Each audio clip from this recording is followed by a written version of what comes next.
Welcome back to Braintree Today.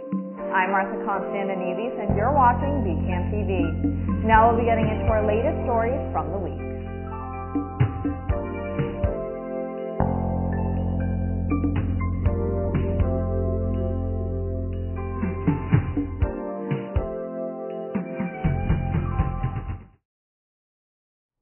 Welcome back to Braintree Today. I'm Martha Konstandinidis and you're watching BCAM TV.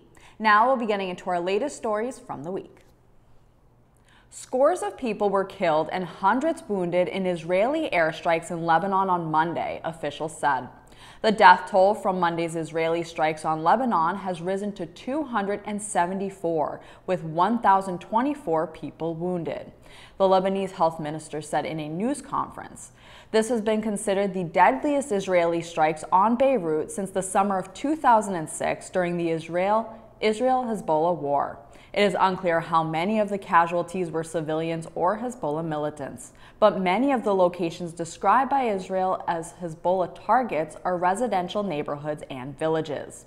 The back-and-forth strikes have forced tens of thousands of people to evacuate their homes in both southern Lebanon and northern Israel.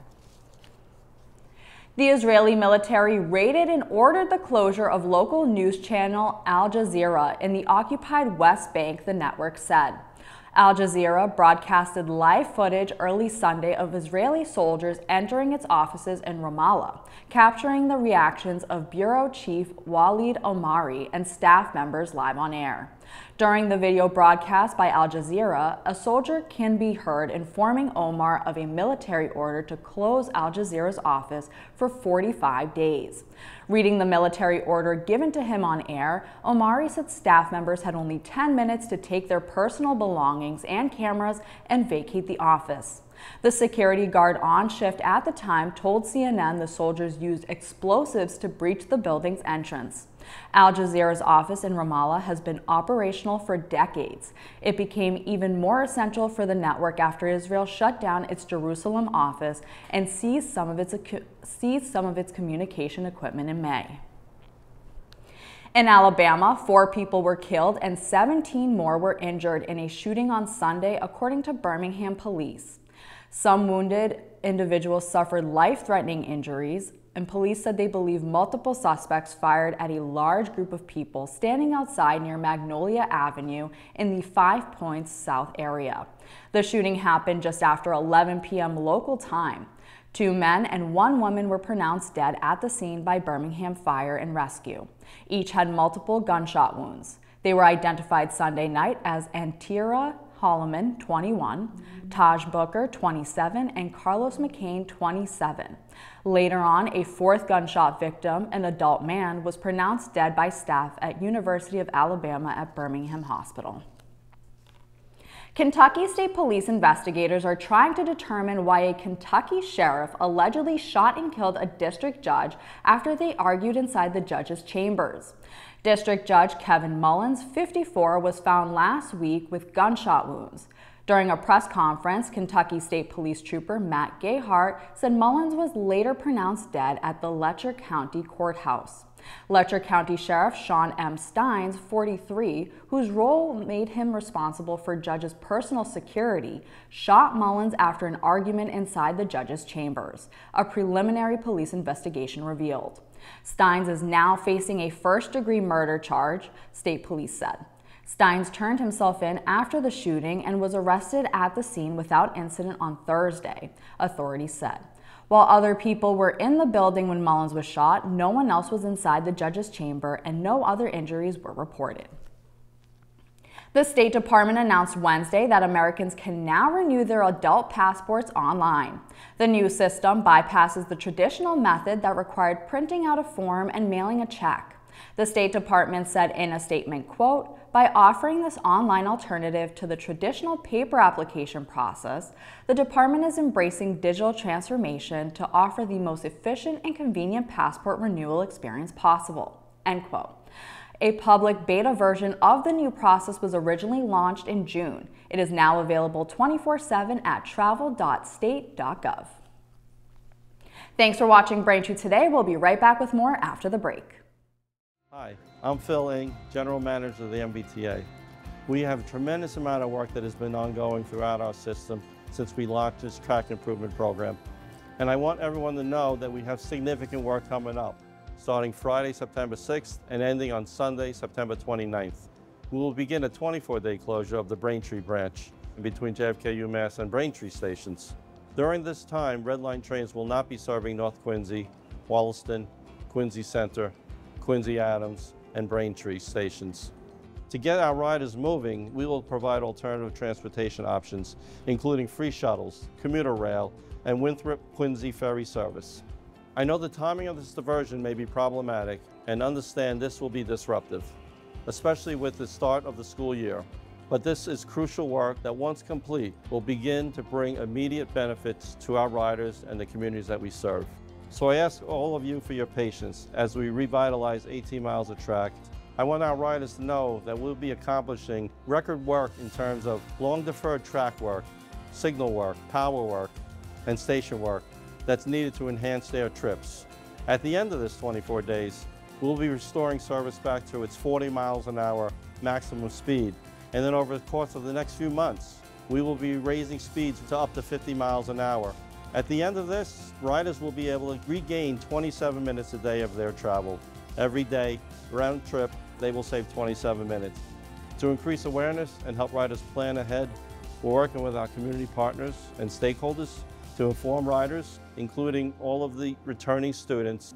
We're also implementing several new outreach strategies to target customers that live or work around Red Line stations. Riders are encouraged to visit mbta.com/redline to view our Red Line Diversions Rider's Guide and to subscribe to T-Alerts for up-to-date travel information. The MBTA will continue to invest in our infrastructure so you, our riders, experience a better, a safer, and more reliable transit system day in and day out. The one that you deserve, the one that you've been asking for, we're committed to giving to you. The number of weekly subway trips is increasing on every line, and the headways, the time between trains at peak travel times, are the best they've been in a long time. Less than 3 minutes on the green line, 5 minutes on the blue line, 6 minutes on the red line, and 7 minutes on the orange line, and they will only get better. And what I've committed to is eliminating all speed restrictions by the end of 2024. We are well on our way to doing that, and that will allow us to be able to maintain our system beyond that period going forward, to be able to give you the level of service that you deserve and expect and what we've promised you. And hopefully you've already felt these improvements across the system.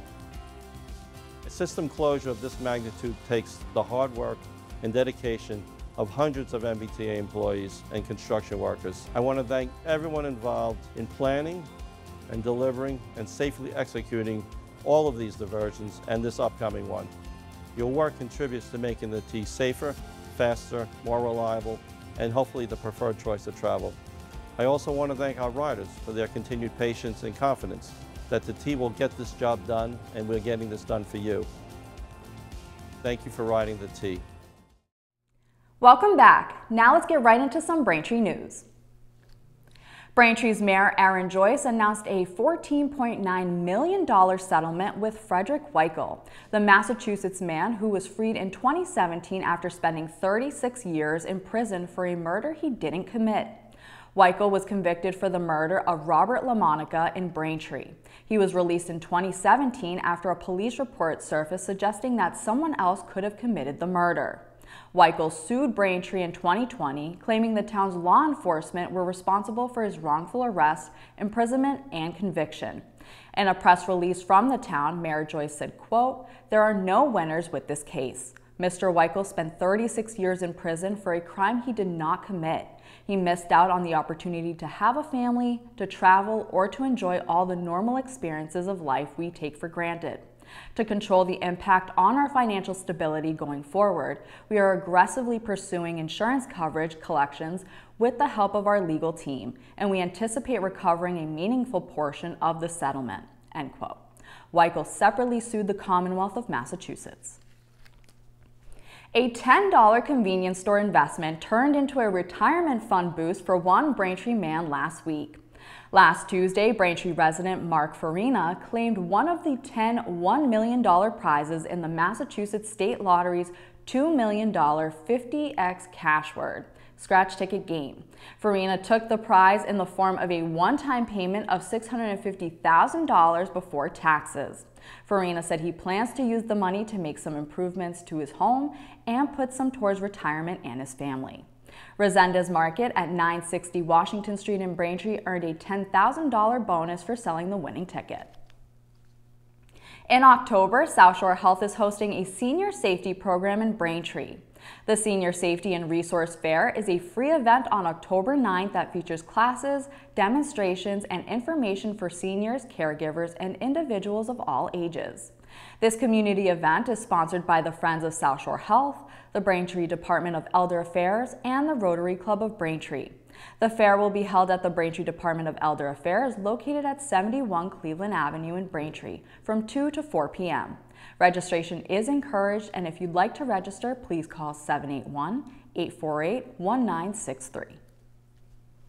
This October, the Bo Sox Club is hosting the second annual Sox and Suds event with special guest Dan Shaughnessy.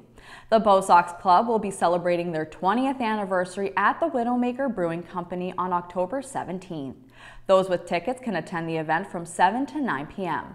There will be special memorabilia, autographs, and a book signing happening during the event, as well as free food catered by Bone and Bread. To buy a ticket, head to bosoxclub.org. Thayer Public Library staff and trustees are excited to announce a month-long celebration in September commemorating the library's 150th anniversary of serving, educating, and connecting the town of Braintree.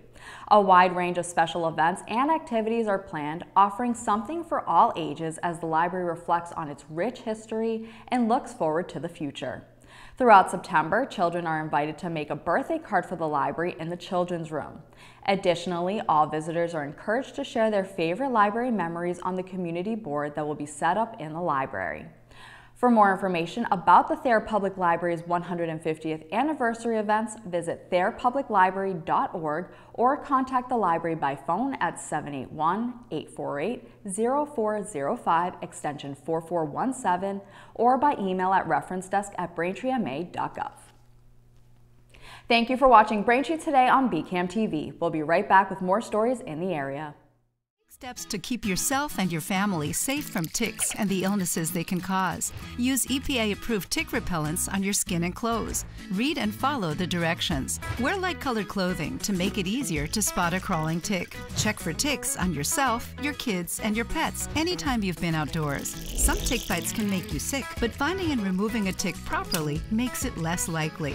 Call your doctor if you start to feel ill or notice a rash near the bite. Play it safe when you're outdoors. Welcome back to Braintree Today. Now let's get right into more stories. There are just a few more weeks until daylight savings time ends for the year, so it's time to start preparing for those clocks to change. Yes, daylight savings time is still happening, the twice-a-year movement of clocks either backward or forward to account for more daylight in the mornings or evenings for millions of Americans. In November, when daylight saving time ends, clocks will fall back, meaning those affected will gain an extra hour of sleep. We gain an hour in November to make for more daylight in the winter mornings. When we spring forward in March, it's to add more daylight in the evenings. In the Northern Hemisphere, the autumn equinox is Sunday, September 22nd, marking the start of the fall season. Daylight savings time will end for the year at 2 a.m. on Sunday, November 3rd. The push to stop changing clocks was put before Congress in the last couple of years when the U.S. Senate unanimously approved the Sunshine Protection Act in 2022, a bill to make daylight savings time permanent. Although the Sunshine Protection Act was passed unanimously by the Senate in 2022, it did not pass the U.S. House of Representatives. On Sunday, 3 Weymouth police cruisers were damaged when they were rammed by a man in a silver sedan who later led them on a chase. It started in a parking lot in Weymouth where police said they originally responded to a report about a man acting erratically at a laundromat in Lincoln Square. After officers made contact with the man, he jumped into his car and slammed it into the officers' cruisers. Video from a witness shows the crash and how the damaged silver vehicle began accelerating away.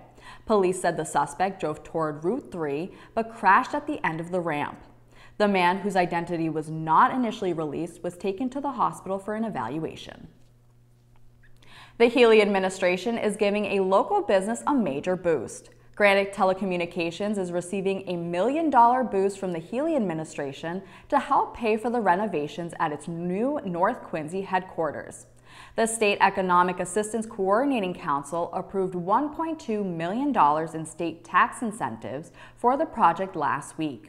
This was just in time for Granite's grand opening event on Friday at 1 Heritage Drive across the street from its old headquarters. Granite Chief Administrative Officer Mike Galvin said that the state tax incentive will complement local property tax breaks from the city totaling $2.7 million over time to help cover the cost of the roughly $20 million renovation project, as well as prior investments in the building. 8 escaped bulls caused some chaos in North Attleboro as they raced out of a rodeo at the mall on Sunday. According to the North Attleboro Fire Department, 8 bulls escaped from the rodeo at the Emerald Square Mall around 12:30 p.m. One is still on the run. Video circulating on social media shows the herd of bulls knocking over a chain-link fence before running into a parking lot. Fire officials say the bulls then raced towards the woods behind BJ's restaurant and brew house. 7 of the 8 bulls were captured by 4:30 p.m. as police found them stuck behind a fence at a Prescott Street home in North Attleboro. As of Monday morning, Attleboro Fire announced that they are still investigating the rodeo and are still actively searching for the last bull. The fire department asked residents to exercise extreme caution and not approach the bull if found. If found, community members should call 911. MBTA service disruptions on Braintree's Red Line are almost over. From September 6th through the 29th, Red Line services were suspended between the JFK UMass stop and Braintree. Shuttle buses are still making stops at Braintree, Quincy Adams, Quincy Center, Wollaston, North Quincy, and Ashmont. Free and accessible shuttle buses will operate directly between South Station and Braintree, stopping only at South Station and Braintree. The diversion schedule is available online at mbta.com. Thanks for watching Braintree Today. We'll be right back with more on entertainment.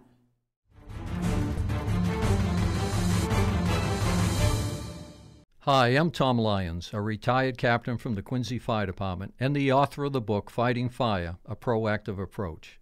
Home fire deaths have been cut in half since the early 70s when smoke detectors were first marketed. Having smoke detectors in your home can double your chances of survival in a fire. 60% of residential fire deaths occur in homes without smoke detectors.